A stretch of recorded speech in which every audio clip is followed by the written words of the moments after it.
Daemon x Machina Titanic Scion throws you into a massive open world with several large maps to explore.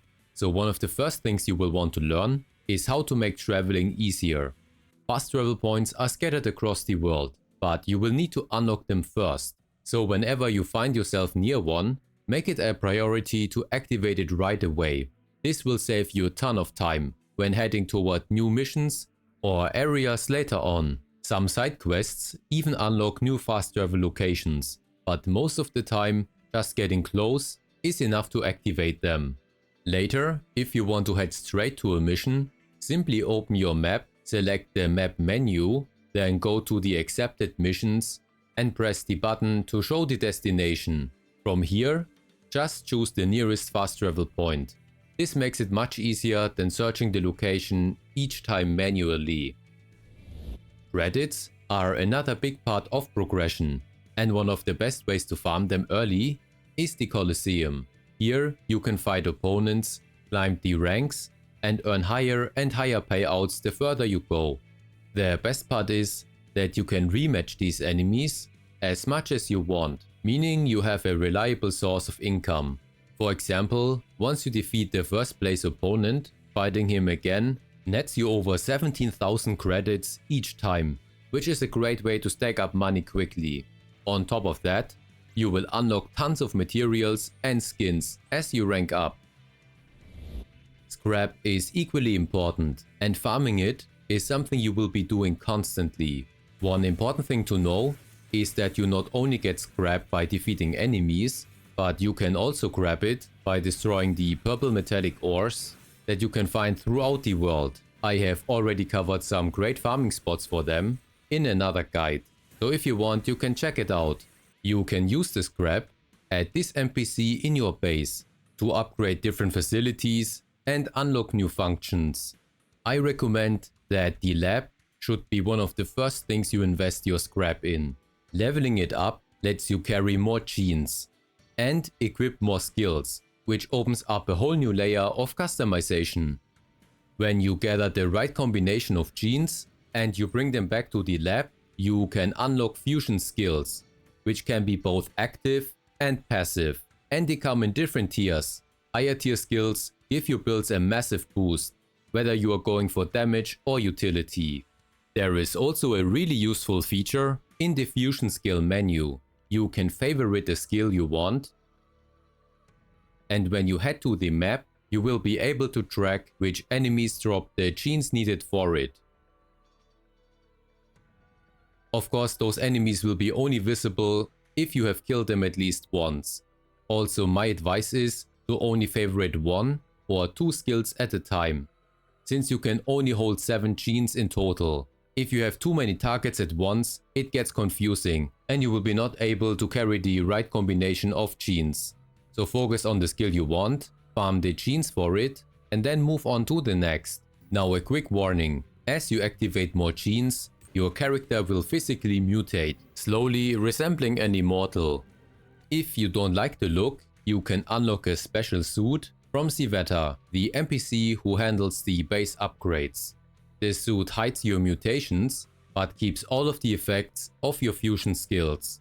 The trade-off is that you will be stuck wearing that one suit instead of showing off other outfits. Alternatively, you can pay the lab technician to remove your mutations, but this costs a huge amount of credits, especially if you have gone through several phases.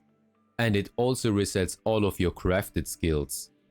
Another feature I highly recommend upgrading early on is your shop. The higher the level, the better the armor and weapons are that you can buy here. You can even buy epic quality items here later on. So if you don't want to rely solely on chance to find a certain armor or weapon type in the open world, then take advantage of the shop and its upgrades. Another system worth taking advantage of early on is beacon hunting. Broken beacons are unique items that, when repaired, point you towards corpses containing rare loot.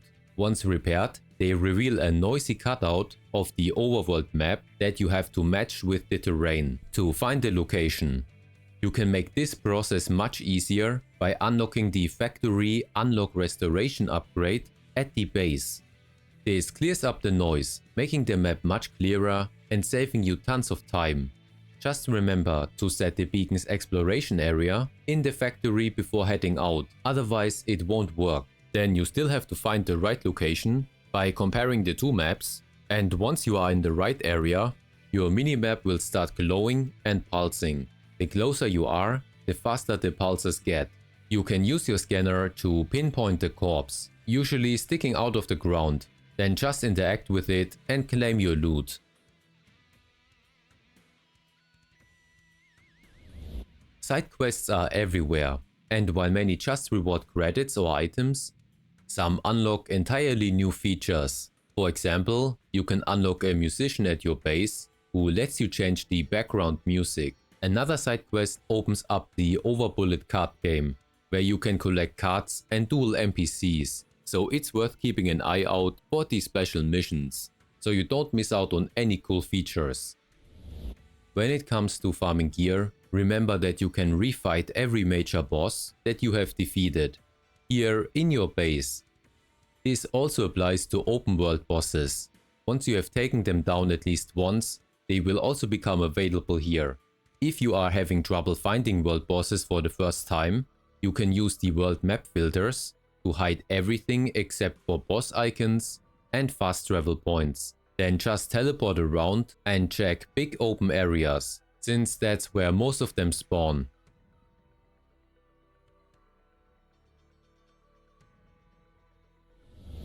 Another easy way to gear up is looting strays, which are fallen mechs marked on your map. Looting them can give you gear, attachments or items. Later in the game, many of them even have epic gear, and since they respawn, you can keep farming them for a steady supply of loot without needing to fight anything. Don't forget to check colonies as well. Many of them have their own shops that offer items not found at your base, like drill enhancements, keycards and crafting materials. These can give you an edge, especially in the mid-game. As for gear, you will notice that the weapons or armors can come with different stat values, from A to E. But don't just look at the base stats, check the detailed view to see what each piece really offers. For example, one weapon might have a higher damage value, but a low crit multiplier, while another deals slightly less damage, but has much better crit potential. So always compare the details to see what best fits your build. And if you are unsure what the stat means, then press the help button to see an explanation. I also recommend sorting your gear by type, because this makes it much easier to compare the same items side by side. Once you have found the right items, don't forget that you can save several build loadouts, so take advantage of that. It lets you easily swap between builds that are good for certain enemies but bad for others. Managing your Femto is another important part of combat. Femto fuels your flight, mobility and special skills, but it regenerates slowly. Luckily, you can restore it quickly by destroying red crystals or staying near Fem trees. Crystals instantly give you a chunk of Femto, while Fem trees rapidly regenerate it as long as you are in range. For healing, you don't always have to burn through consumables. Many areas, including boss arenas, have repair crates laying around.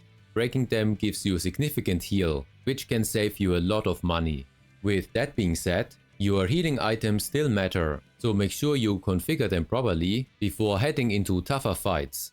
I like to take all 3 repair spray versions with me, since they heal my VP, which is this game's version of armor. This is your main defense. The health bars underneath get healed with a first aid kit, but you never really wanna let it go to that point, because each health bar only withstands 1 hit of an enemy. Another underused tool is the scanner. It's not just for finding ores and scrap. It also reveals what items an enemy drops and its weaknesses. Blue parts are heavily armored and weak to laser attacks, while red parts are exposed and take more damage from physical weapons. Some humanoid enemies will be highlighted in yellow. This means they are resistant against physical damage. The scanner also highlights destructible armor pieces that expose weak points when destroyed.